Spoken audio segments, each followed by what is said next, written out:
Hey, Mr. Hollywood. Okay, I think we're ready. I've Okay, so lost I'm gonna. Discord. Oh, Where's my Discord? I have too many windows.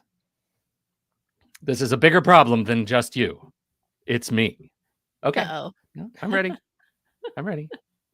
So I want to introduce you to our Discord group, Oh. Professor Pete Wright, No, not guest anymore. speaker at the University of Oregon. Yes, I did it. It was so fun because we did, I was brought in right in the middle of their podcasting class, and they're all working on miniseries, like a 3-part miniseries podcast, telling the story of something of their choice in the social justice media sphere. And so they brought me in, and we decided to do a pilot. I recorded a pilot of a show that I've wanted to do for a long time called Headstone, and it's about legacy and what we leave behind as human beings. And the instructor, Derek Brando, who's amazing, agreed to be my guinea pig and has a great life. And so we recorded just kind of a mini, like, half-hour pilot of that. And the students were totally into it. I thought, these are a bunch of freshmen listening to a bunch of middle-aged guys, or a couple of middle-aged guys, talking about end of life stuff, like what do they stand for, and the students were still like totally into it, and they applauded at the end. They for like shining a light on him. They came up to him and said, "I can't believe you were so vulnerable in front of us. Thank you so much. That means so much for you to have that conversation in public. It was amazing."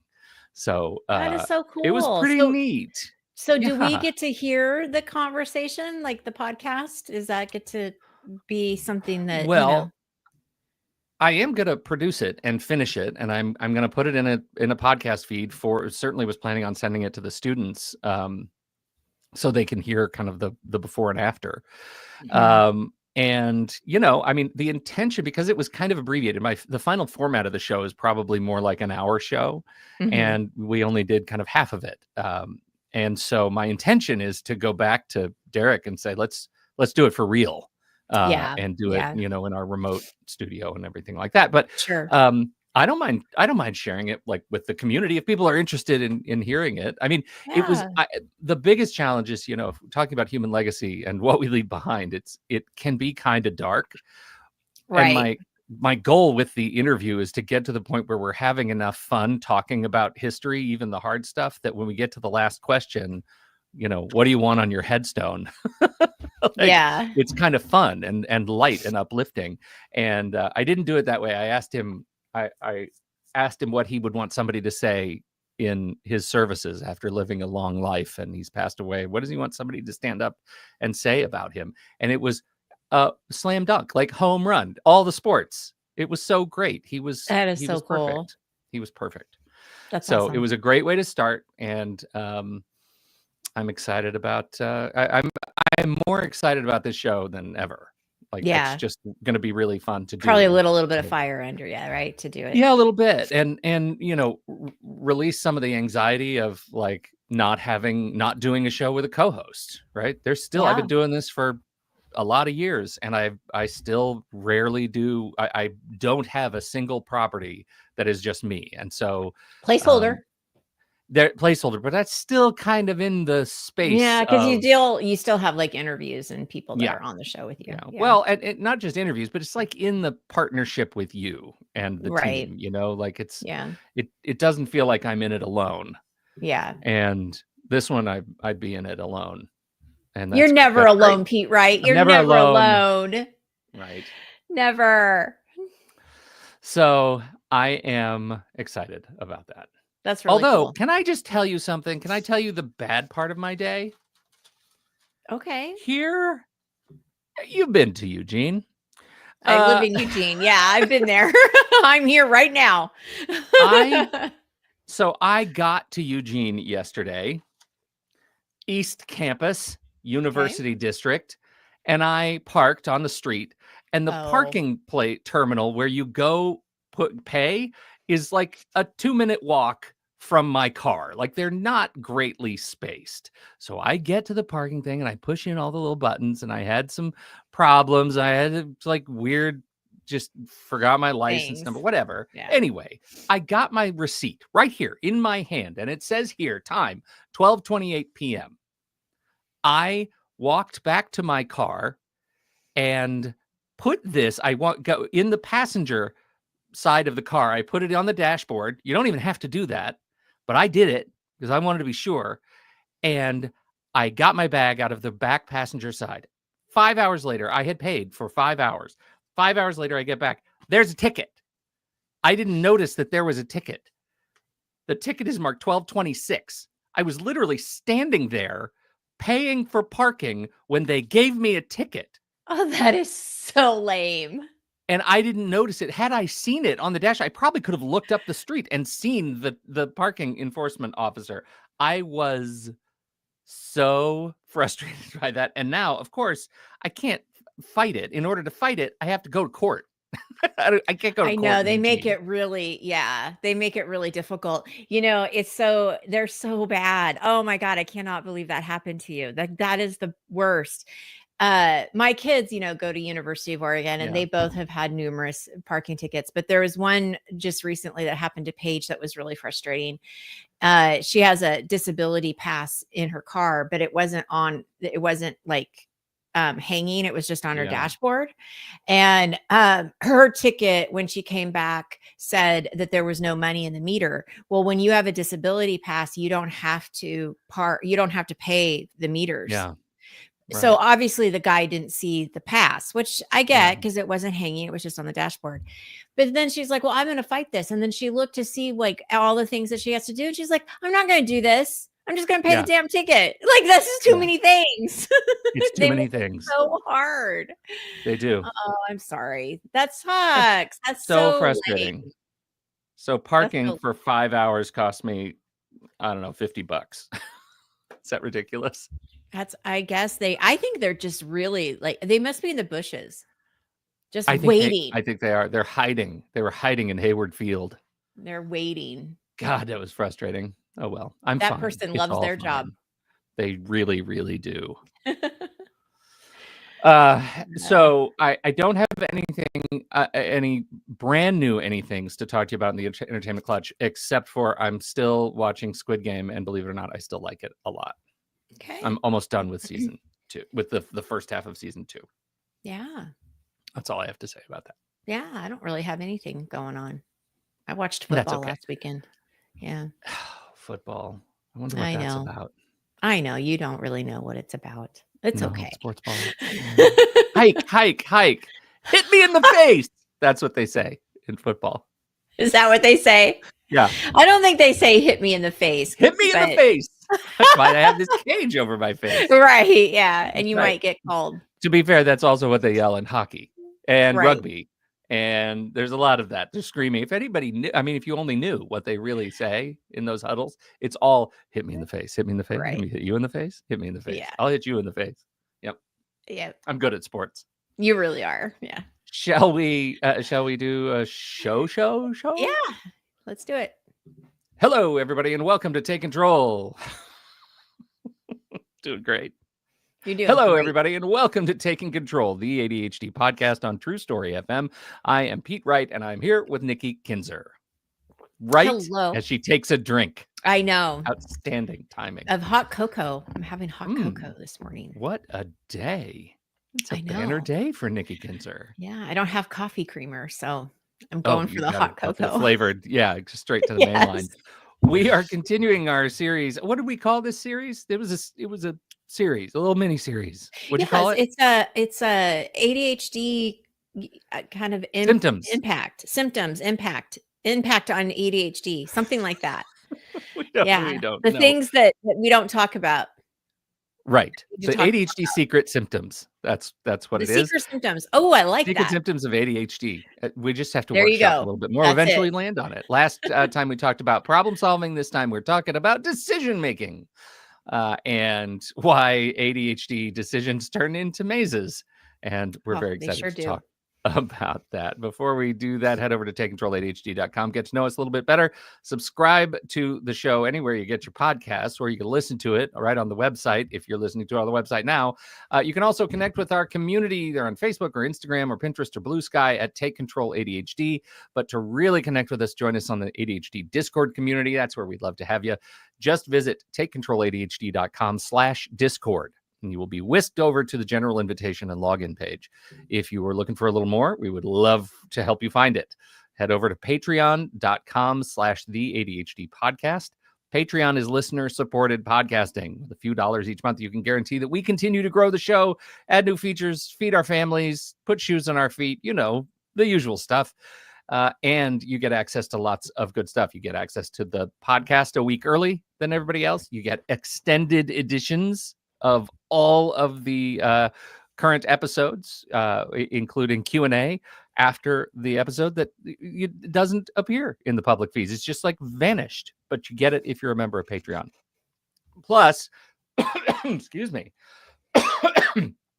Plus, you get access to all of the triple secret Discord channels that just magically appear when you are a Patreon member and sign in with your Discord account. So it's really, really great. And we hope you consider doing that. Once again, patreon.com/the ADHD podcast. Decisions, Nikki Kinzer. Help me make my decisions. How do you think you do? Do you think you're a good decision maker? On some things. On some things, I can make very quick decisions. Probably, I don't know. How do you define good decisions? I don't even want them to be necessarily good decisions. Are you able to make the decision without, regardless of what the, fallout of it is? There are some truths that I hold inalienable. Mm-hmm. And those That's a big word.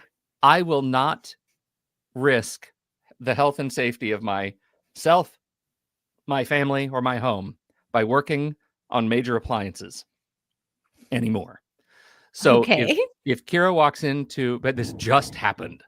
If Kira walks into the bedroom and says, the temperature isn't changing when I turned the heat on in our house, there's something wrong with our furnace, I grab a phone faster than you can say, wait a minute, don't call anyone yet. Because I immediately want to call somebody. That is a thing that I am not equipped for. I'm not good at. I know that about myself. It's so clear there are no decisions to make. It's just there's a piece of equipment that's broken in our home, and I'm going to get it fixed by somebody who is trained to do so. I don't do a lot of Googling or those are decisions that are very easy for me to make quickly because I know I don't have to think about it. Right. Okay, I just have to say, I happened to peek over at the chat room, and Melissa just said, clearly, Pete can't even decide if he's good at deciding. I see you. I hear you. I feel you. What about everyday decisions? Like what you make for lunch, what you have for dinner? I don't like to, I don't want to talk about it. We're fine. You just don't want to talk about it? But here we are on a talk show, on a podcast about making decisions, and we are not going to talk about Pete. No way. Unveil a little bit too much. I'm not great at it. And as a result, like when I go into lunch, this is like if I just had a restaurant, when I go into lunch in my kitchen where I work out of my house, you find like a spread of stuff that I get out of the refrigerator in the cabinet because I don't know what to eat. I eat some of the things just while grazing. Eventually I've had enough of to make up a meal, and sometimes I put it all away. It's just like sometimes, food decisions are chaos. There are few questions I hate worse than what are you thinking for dinner? Oh, I know. I get that a lot. I hate that so much. Yeah. I don't like that question either. I don't want to talk about that either. But you say, I mean, I think you just with that opening, you highlighted my thinking about decision making, which is if there is no friction, like my home equipment stuff, then I make very fast decisions, even based on not a lot of information. Right. But some of the more simple decisions or strategic decisions can be paralyzing. Right, right.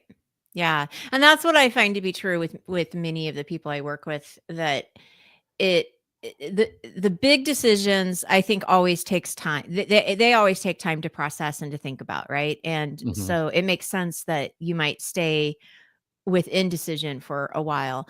It's the tiny decisions that I think really stumble a lot of people, really is frustrating, right? Because I Yeah. just want to make this decision and I'm not able to make this decision. And I was talking to somebody recently, and it was a decision that they had to make between going to work like planned, or going to a breakfast that was like a networking thing that doesn't happen all the time.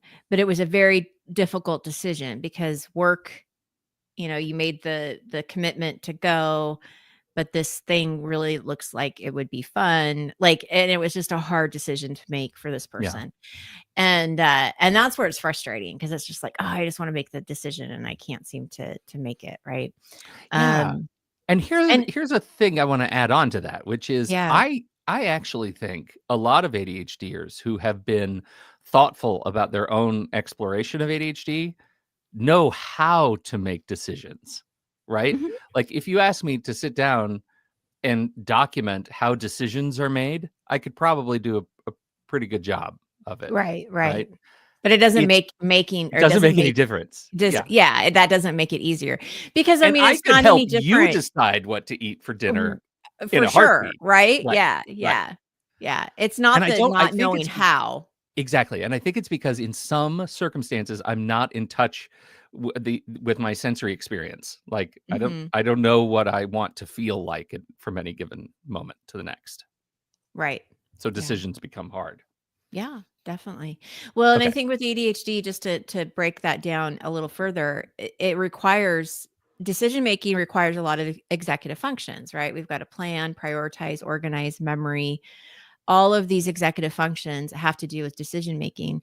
And that's why, like, we just got finished with the declutter challenge, and there's a lot of decisions that have to be made when you're decluttering, right? Throughout the Mhm. whole um, event, we're making decisions on what to declutter, what to save, what to let go of, where is it going to go, where is it going to go if I'm going to keep it, where is it going to go if I'm going to let it go. Like, there's just so many decisions, and it can be really overwhelming because we're using all those executive functions.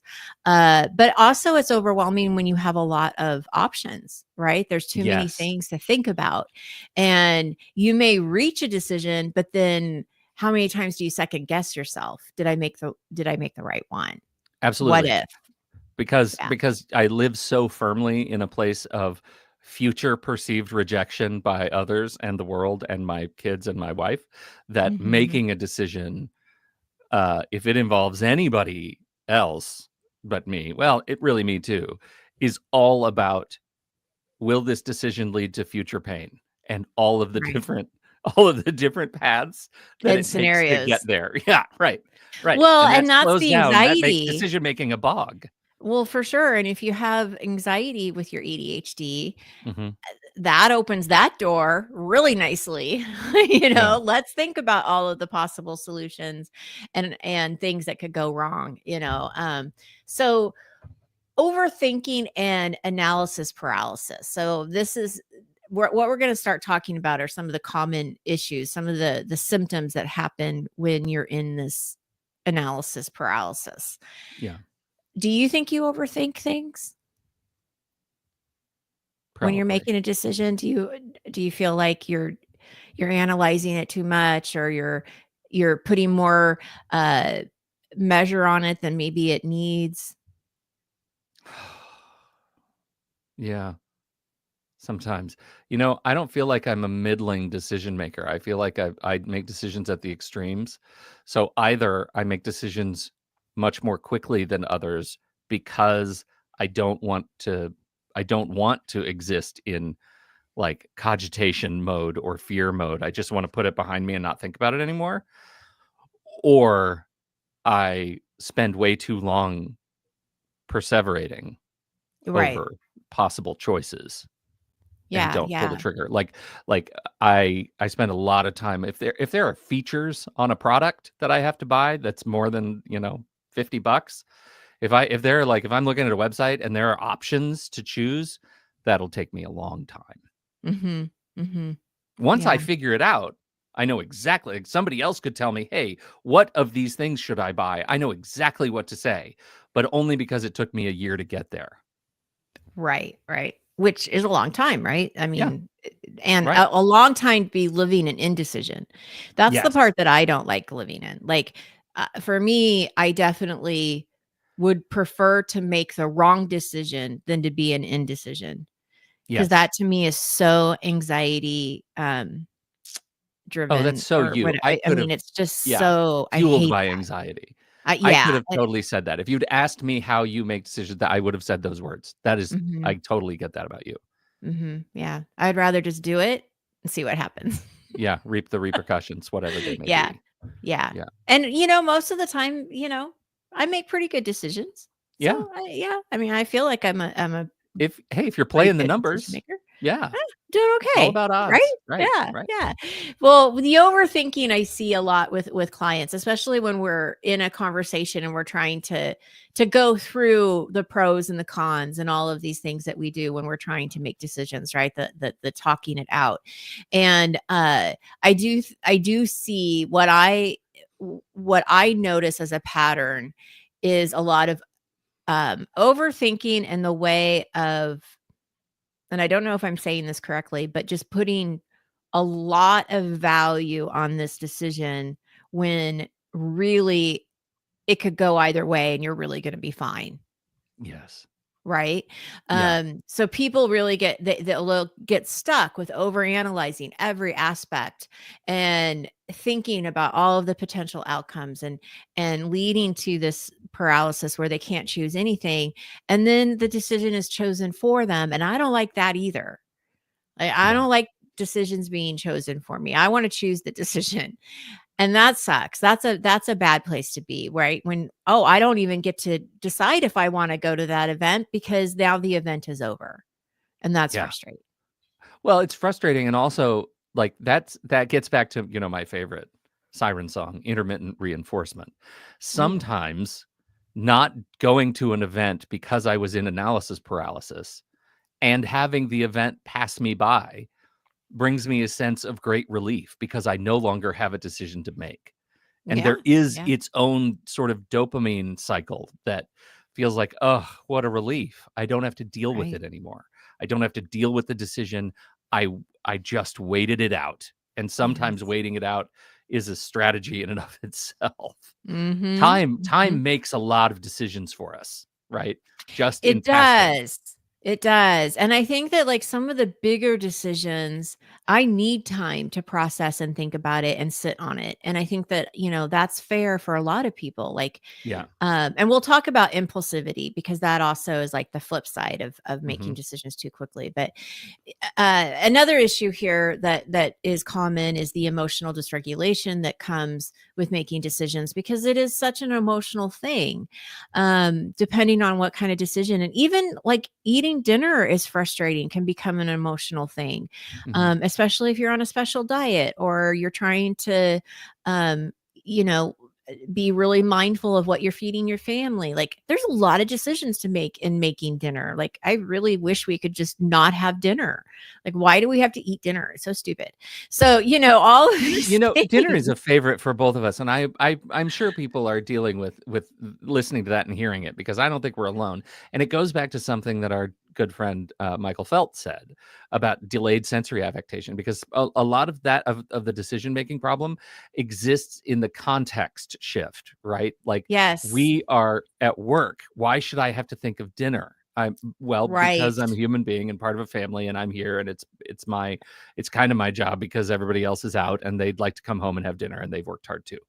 And Right. yet I'm throwing just a little bit of a tantrum around this decision Mhm. because I'm in a different context right now and I Mhm. can't do that.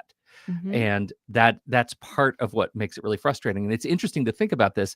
What are the other contexts in which decision making slows down because of this the the context delay. Like, I'm not in a good place Yeah. to make a decision, so I just get mad and I become dysregulated.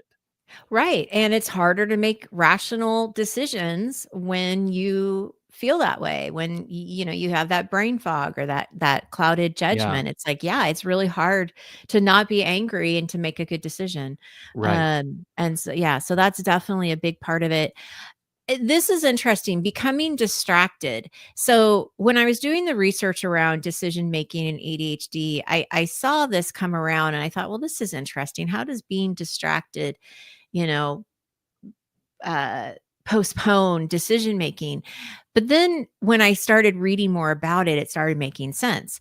The difficulty of focusing on like what is the decision and then getting sidetracked by every other kind of irrelevant information that kind of comes with that decision. So here we are Mhm. talking about meal planning, right? So I need to figure out what I'm going to make for dinner tonight.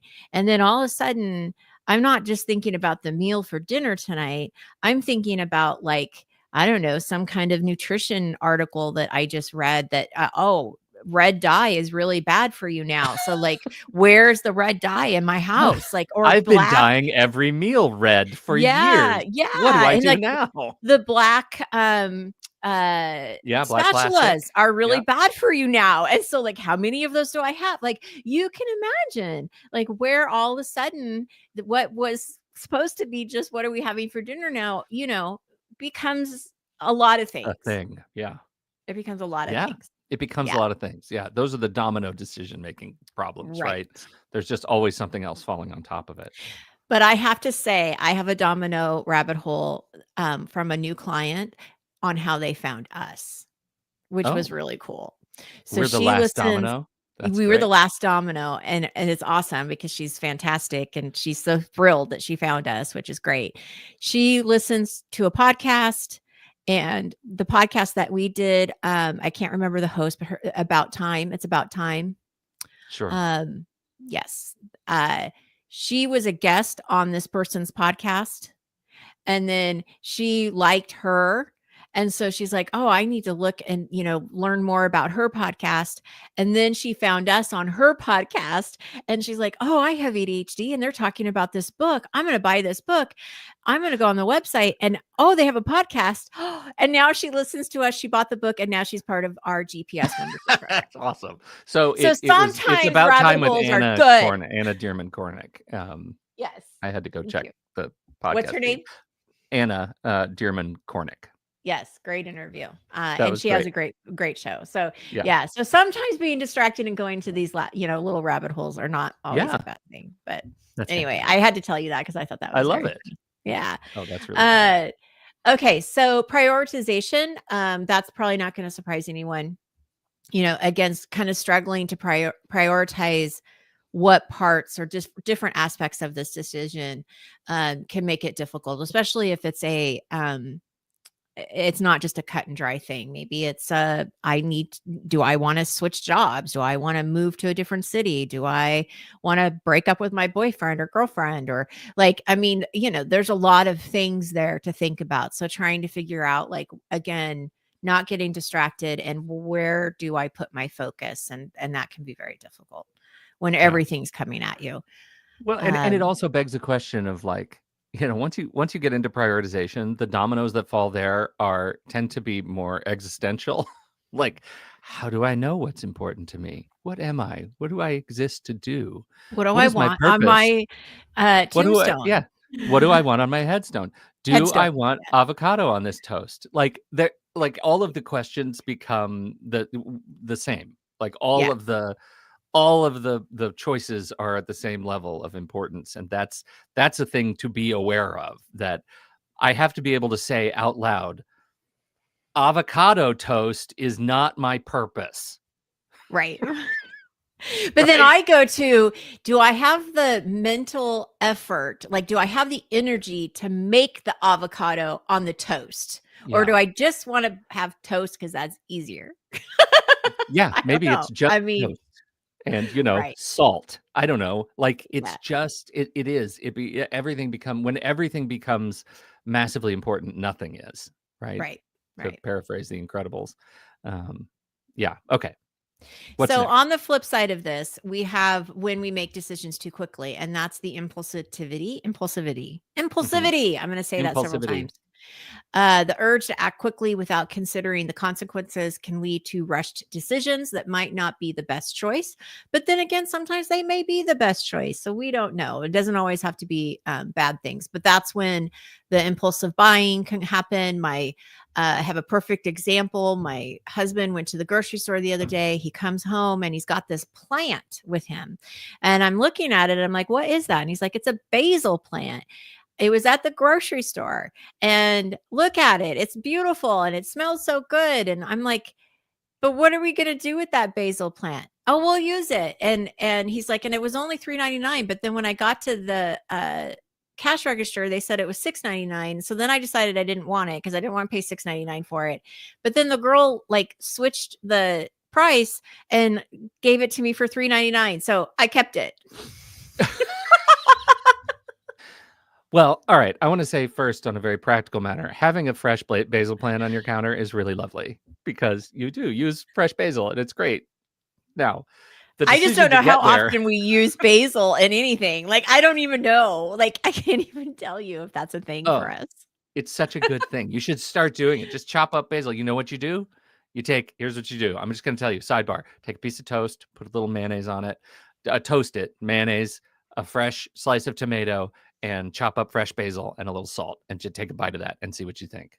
I'm not, Okay. I'm not lying. And the It's amazing. mozzarella, like if you have mozzarella, right? Because Well, yeah, but that's the whole thing. you don't even need Oh, mozzarella. okay. Like this is just we call it tomato toast. Tomato It's toast. That very sounds clever. great. All Yeah, right. yeah. So, Meanwhile, meanwhile, yeah, that's just a basil plant. Now, I have seen clients where I left on a Friday, I came back on a Monday, and they bought a house. True yeah, story. yeah. Did not know they were even in the market. So so some things, Sometimes the house buys you, Nikki. it just happens. I Well, would I'm the my guy who my took my car for an oil change and came back with a new with a car. new car. Yeah. I went prom shopping for shoes with my daughter and we came home with a puppy. Hmm. It happens, right? Yeah. Yeah. Um so I mean, I think that it's something to just be when we're talking about decision making, it's just something to know that that's part of it. Sometimes decisions are really hard and sometimes they come very easy and the impulsivity can be Mhm. either good or bad. And I'll tell you, the person that bought the house, it was a great house. It's Yeah. perfect for her. So, I mean, and it's our dog, haunted. well, it's not haunted, but our dog, You don't know. sometimes we threaten to take him back. But for the most part, Oh. he's working out okay. Do you get returns on a dog? No, but we We've had threaten him it on all a the year. time. We've had him a year and we'd like to return him. Yeah, he's not working out. No, I'm kidding. We love our Cooper. He's Yeah. wonderful. But yeah, so that happens. So That was a line in Shrinking. I think about this very often. This couple is looking to adopt a baby, and they find out that there's a mother who's giving birth to twins. And one of the one of the parents says, "Can we take them both for a year and decide which one we like better and return the one we don't?" Like that's kind of where I go. Not with right, children, but with things. Like, what's going to right. help me make this decision? How can I make my identity more clear about Yeah. how it's going to fit into my life? I have a little tip.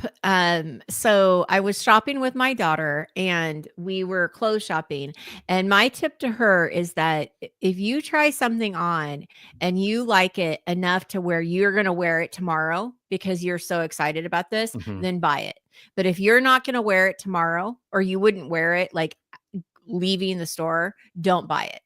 And she has held on to that. Like, and that has helped her make decisions. Like, am I excited enough to wear this tomorrow? And if you're not, don't buy it. Just a I little agree tip. with that. Yeah, I agree Yeah. with that. A little It's tip like for people. shoes. Are these shoes that you wanna try on and then wear out the door? Right. Those are shoes you should get. Then those are shoes you should get. Absolutely. Yeah. Yeah. All right. So I do want to talk about like what are some things that we can do to help us make decisions. And what I have chosen to talk about today are the things that I have seen that have been the most helpful with my clients and the people that I've worked with. Okay, this is great. Uh, This is a big how-to, right? Like, we've been this talking is about a a how lot of to. maladaptive decision-making experiences between us, Yes. Yes. and here's what we do to make To ourselves help. whole with our decision. Yeah, Yeah. to help. Okay. To help. And these are the things that have helped that I've seen help with other people. Yeah. Limiting your choices. And I think that that helps when you are able to set some boundaries and some rules ahead of time before you go into the search of a new dishwasher or a new appliance, or, if you're going to go shopping for clothes, like what are you specifically, like what are the rules around it? If you can sort of start to set those things up ahead of time, it can help to limit your choices. Um, that How do you takes define what rules are for a purchase? Like, Yeah, what do you so mean by that? what I mean by that is, let's take the task manager, because I do this with our membership program. If you're trying to decide what task manager to use, whether you're going to keep the one you have or you're going to do a new one, how do we limit the choices? Because there's so many choices. So Mhm. a couple of rules that we could put in ahead of time is figuring out like what are the features that you have to have. So anything that doesn't have those features are out. We eliminate those choices immediately. Ask other people what they use. If you're seeing a trend and you're seeing that one or two things keep popping up, then just limit yourself to researching those two options and getting rid of the fear of the better option. Let's just focus on these two things.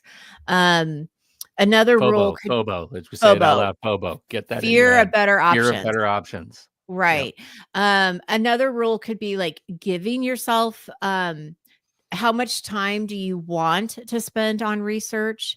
Because people beat themselves up when they're saying, gosh, I spent 2 hours researching for this and trying to make this decision.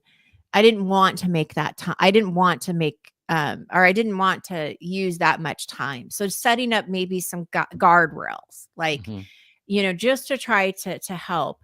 Um, the other piece to limiting your choices, though, is what are the routines that you're building in place for yourself? Because if Mhm. you have rituals, if you have a routine, that can help eliminate decisions because you have already decided ahead of time what you're doing with this moment of time. So, for example, like a morning routine, if you have a set of 3 tasks that you do in order every morning, that eliminates any kind of decision of varying away from that task, because or from Right. those 3 tasks, because you've already made those decisions, Well, look at I mean, the right? Steve Jobs thing is one I come back to often, which is he didn't care for making decisions about what to wear every day, so he just acquired the same thing that he wore All the every time. day as a uniform, and that's just what he wore. It was comfortable, and Yep. he felt like it looked fine, and then he just was like, that's a shelf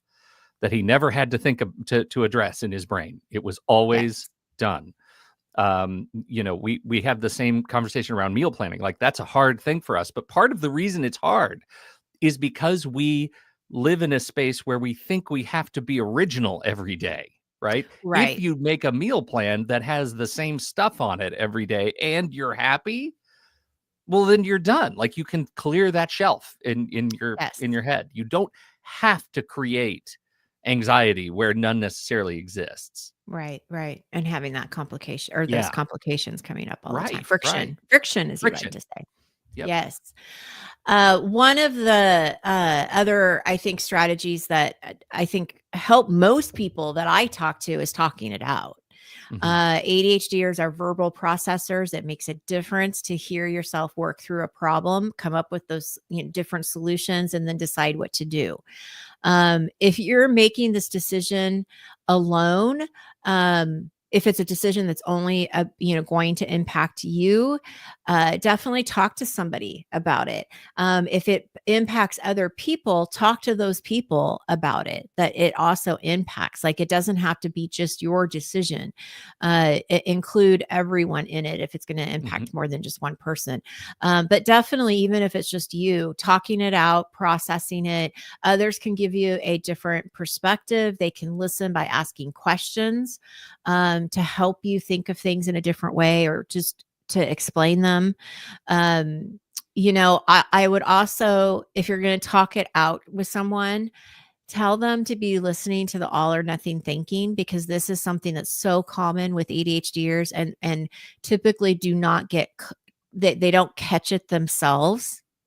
And Yeah. so if you're talking to a spouse or a friend, just letting them know, hey, this is something that I tend to do. If you notice it, let me know. Yeah. Um, and clarifying what it is that you really want out of the situation. What is this decision that's being made, and what do you really want? And just being able to talk that through is huge, because you It's don't have huge. to just sit and think about it. You can actually talk about it. And then when you're doing this, you're also probably going to find some limiting beliefs or some negative self-talk that's coming up. And so how do you address those? So that Yeah. talking it out is, I just think, huge. You can do Yeah. that with a coach, you can do it with a therapist, you can do it with a friend, a partner, a coworker, a boss, if they're supportive. Not all of them are, but some of them are great. And so if you have a Yeah. really supportive colleague or whatever, like, that can make a huge difference. I think you're nailing it with the pros and cons part, but and part of it with the, like, um the what's important to you part, talking that through most sort of Mhm. clearly, because this goes back to the organizing days, right? Yeah. The one lesson that I remember above all others from you is, when you go into a mode of organizing a space, don't start by going to storables and finding a bunch of new tools to organize your stuff, right? Yeah. Determine your needs first. What is the Mhm. shape of the hole that you have to fill Right. before you start making the decision? And I let go of that often because I am so attracted to new shiny, right? Mhm. I'm Mhm. just I see something shiny and I love it, and my head starts to manufacture the fact that the hole in my life is actually shiny shaped. And that's not always real, right? That's not Right. always real. I'm inventing reasons to make that. I guess we have a word for that. It's called rationalization. And Yes. I'm trying to rationalize it into my life. And that's where I find I get in trouble the most, is I create a fantasy space, and the decision starts to warp, and it's no longer an authentic decision. It's not a decision I feel like I can trust. And Yeah. I am so aware of that sort of metacognitively that it slows down my decision making, because I'm already judging myself for a decision I should not have made. Mm. Yeah, how's that serving you?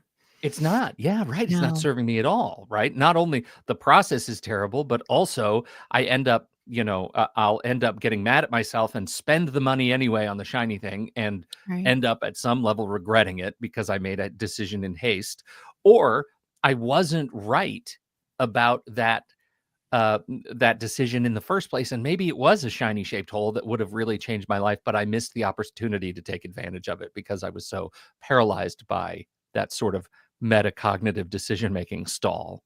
Right, right. Yeah. Yeah, interesting insight. The next thing to talk about, you hear this and you read this a lot when you're if you're looking for information about how to help you make decisions. They'll say, put a deadline on it. I think that it depends on putting a deadline, because if it's not a real deadline, it really is. I don't know if you can really convince yourself that this is a real deadline. Like, I Hmm. think it's hard to trick your brain into that. So the question really is, will you honor it? And, like, what does this deadline mean to you? Like, does it mean something for you to really honor it?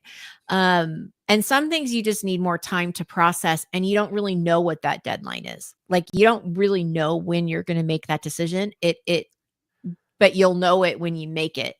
Yeah. And Yeah.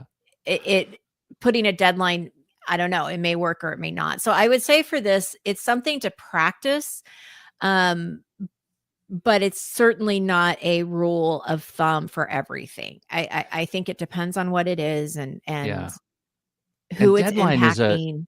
deadline is a tricky word for it because, we tend to Yeah, reserve deadline for something that actually has consequences if that deadline isn't met. right, And right. if you're just setting an arbitrary, quote, "deadline" for a decision Does it that you have work? to make Yeah, that doesn't have a decision, then you're sort of rewiring your brain to think of a deadline as something squishy, when we want deadlines to mean something. We want them to be yes, meaningful. yes, And, I love the idea to have this sort of marker in time, at which point a decision needs to be made. I do get nervous about calling it a deadline. I think yeah, in our I do too. brains, in particularly, the words matter. Yeah, Um, yeah, I agree. I agree. So that's not one that I necessarily see success with clients. It's something that we see a lot in resources and just yeah, something to talk about. Like, does it really work with ADHD? I'm not, I don't know. I'm not sold. I'm yeah, not and sold on what it. I'm not either. Well, I guess I could be. I guess, Maybe. I like don't all know. of this stuff, context matters, like what It really does. Yeah. there may be a hard deadline for you to make a decision, a deal is going to expire or something like that, but just be cognizant of how you're using that word around this Yeah. stuff. Right. So this last one I think is so important, and it's something that I do as a coach, because my clients don't do it enough, and that is acknowledge the decisions that they're already making. So many folks will say, I am not a good decision making or maker. I have a hard time making decisions." But then when you really ask them questions about all of the decisions, or really ask them to tell you about all the decisions that they made just today, it's amazing. They're amazing decision makers. And so really giving yourself credit, and remind yourself that you are capable of making these decisions, and you're capable of whatever the consequences are. And that's the big thing, is that whether they're positive or negative, you are capable of dealing with that, and you will be able to deal with that. And when you are making these acknowledgments, you're building that confidence that I can make more complex decisions and be more confident about that. And so really acknowledge what you're doing on an everyday basis, because you Yeah, are making decisions all the time, all the time. all the time. That's it. I think you just said it. Like, we talk about context matters. What you said around, that you are capable of dealing with the consequences of the decisions that you make. Part of the paralysis comes in the uncertainty of the consequences of a decision not being made or being made incorrectly. Mhm. And once you Mhm. realize that this is a decision that's likely not going to injure you or kill you, Right. or right, then you're in a much different position of accepting whatever comes. So why did you let that the lizard brain make such a big deal about this decision about what to Yeah. make for dinner? Yeah. That's where I have to go, right? It's like Right. I know I can talk about the fact that I am throwing a bit of a tantrum right Right. now about dinner. I Yeah. know that. And Yeah. what does that allow me to do to make better decisions? Mhm. There you go. That was it. I think We that did was it. helpful for me. That was who knew? Yay. If it helps no one else, Nikki Kinzer, it was helpful for me to talk through these things. Good. I'm so glad. Yeah, thank you very much. What are we doing next week? Tease us up. So next week, we are going to be talking about, well, we have been talking about it, which is really interesting, because we have been talking about emotional dysregulation, right? Mhm. In these areas around problem solving and decision making. So we're going to dig a little deeper in what that's all about. What's that all about? I said to Mm. myself just now, what a lucky guy I am that next week I Yeah. get to learn. Well, thank There you you go. very much, Nikki Kinzer, and thank you, everybody. We appreciate you downloading and listening to the show. Thank you for your time and your attention. Don't forget, if you have something to contribute to the conversation, we're heading over to the Show Talk channel in our Discord servers, and you can join us right there by becoming a supporting member at the deluxe level or better. On behalf of Nikki Kinzer, I'm Pete Wright, and we'll see you right back here next week on Taking Control, the ADHD podcast. Okay, what's going on in the Discord? Yeah, so now I've had you tease next week. We can't change the topic. What do you Nope. think about that? I like That's that. okay. I have some Decision good things. made. Yeah. Decision has been made. Okay, I just scrolled up and where Casey reacting to Headstone. Quote, "Here lies Casey. He was finally on time for something." Phoebe Buffet buried alive. Is it too late to pivot to cremation? Oh, you guys. Oh, These that's are so great. funny. I sense a very special episode of Headstone coming up, and I haven't even started the show. Oh, it's so funny. Oh, Succession. Severance. Great Severance. show. Oh my God, Severance is so good. Never watched Lioness. This is we're catching up on the Yes. pre-show chat. Speaking of amaze balls, it's my current favorite word. It was recently added to the dictionary. What? In the last 10 years, it's even more fun to look up the definition of Google. That's really funny.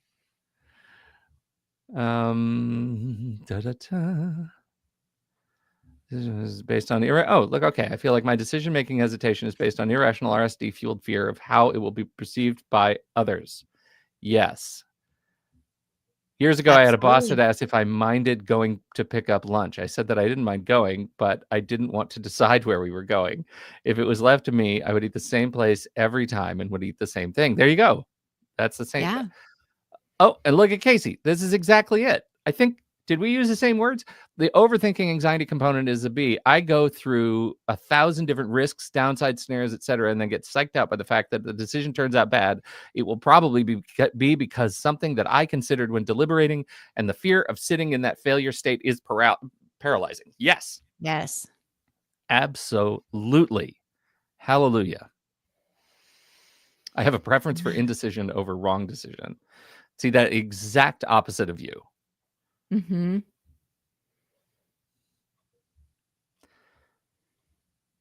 Yeah. Oh my goodness, you guys. The other shoe always dropping. Maybe soon for this time. For sure this time, though. Oh, wait, there it goes. No, okay. Soon then. Definitely soon. Gosh, it's hard to wander around wearing only one shoe all the time because the other one's constantly dropping behind you. Mm-hmm. I think there's a lot of energy around the indecision part. Yeah, for sure. Yeah. It's about time with Anna Cornick. Thank you, Melissa.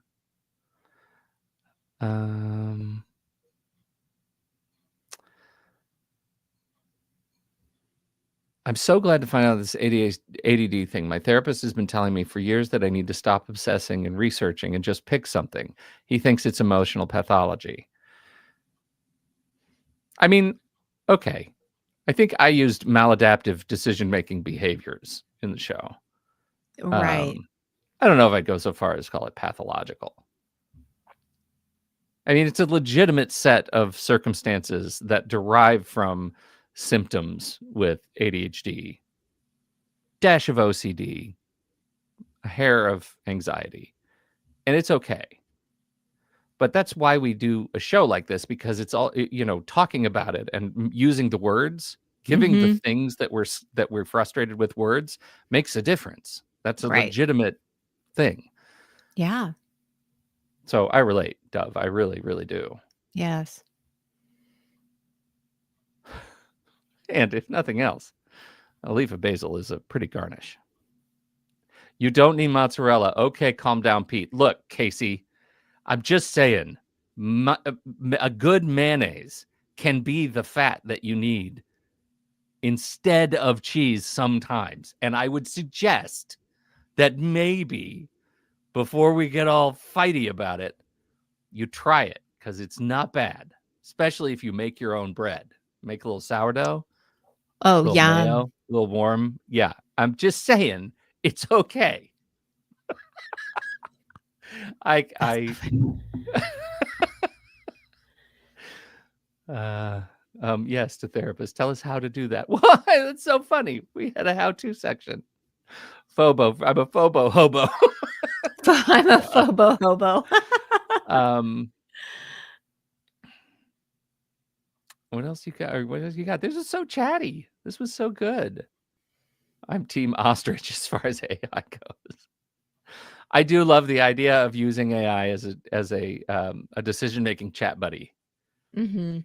It's bizarre how quickly you can get yourself teased into having a thoughtful conversation with this thing.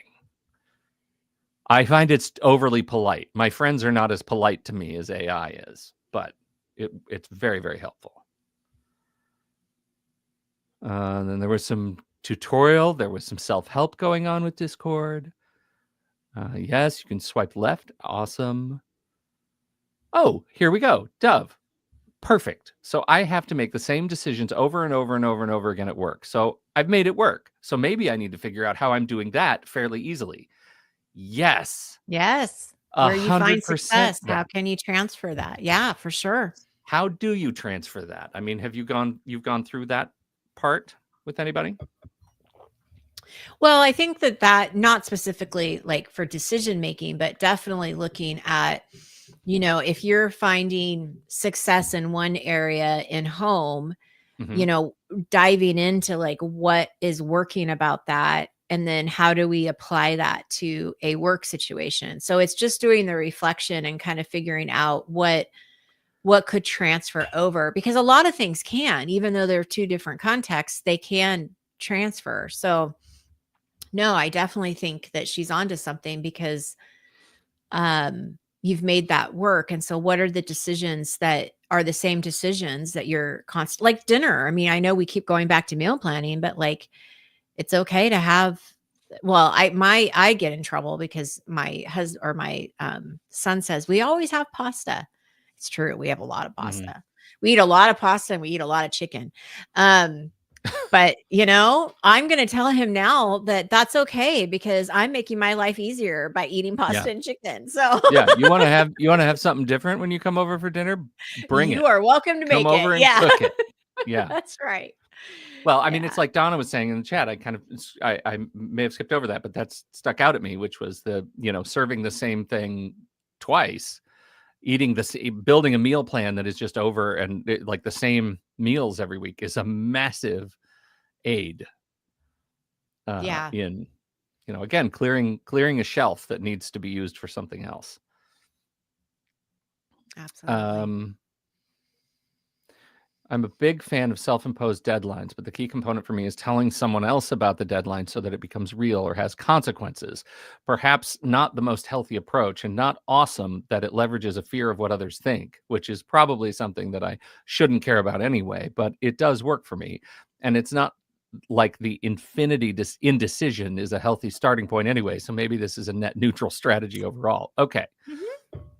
Does it I challenge, does telling someone else the deadline really hinge on them somehow judging you for it? Because isn't what you're doing really just using another person as an accountability partner for a decision that you need to make? They Well, don't, I yeah, mean, they're like, the fear, where does the fear exist in what they think?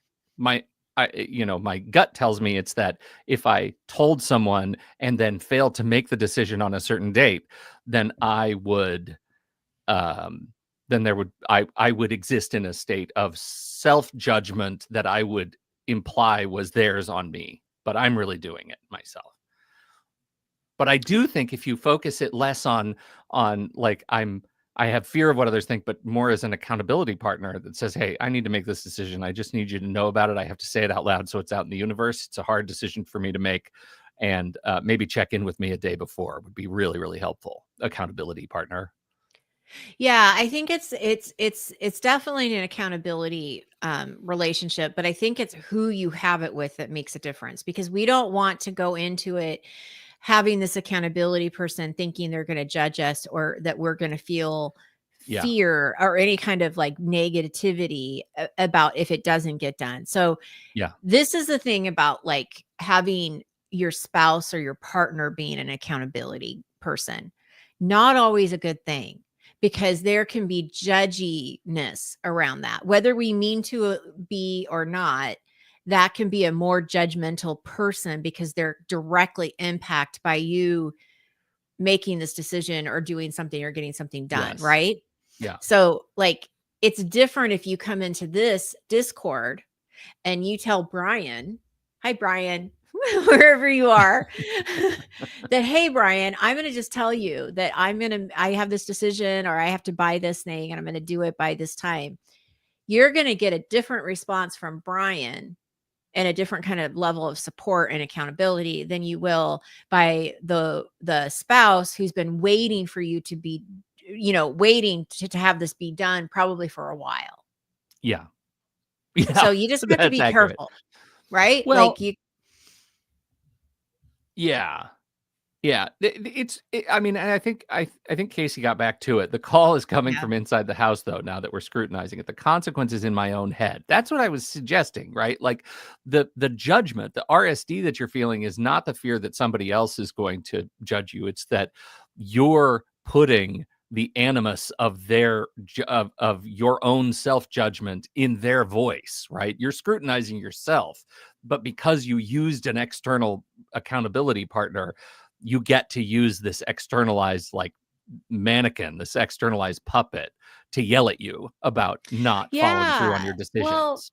and I guess if we go down to like what is the purpose of having an accountability partner, it is to give you that little push. Like Yeah. if I tell the world that I'm doing this, then I'm being accountable for that by making some kind of progress, right? So that Yes. is the essence of it. So, and that's why it works, is because it gives us that little push, because if we try to do it ourselves, we're not accountable to ourselves, because we can make up Yeah. excuses, or we can make up lies, or flip side, we can like go down shame spirals and guilt and self-loathing because of this, right? So, yeah. So I think this goes back to what we were talking about in the very beginning is if a hard standing in front of you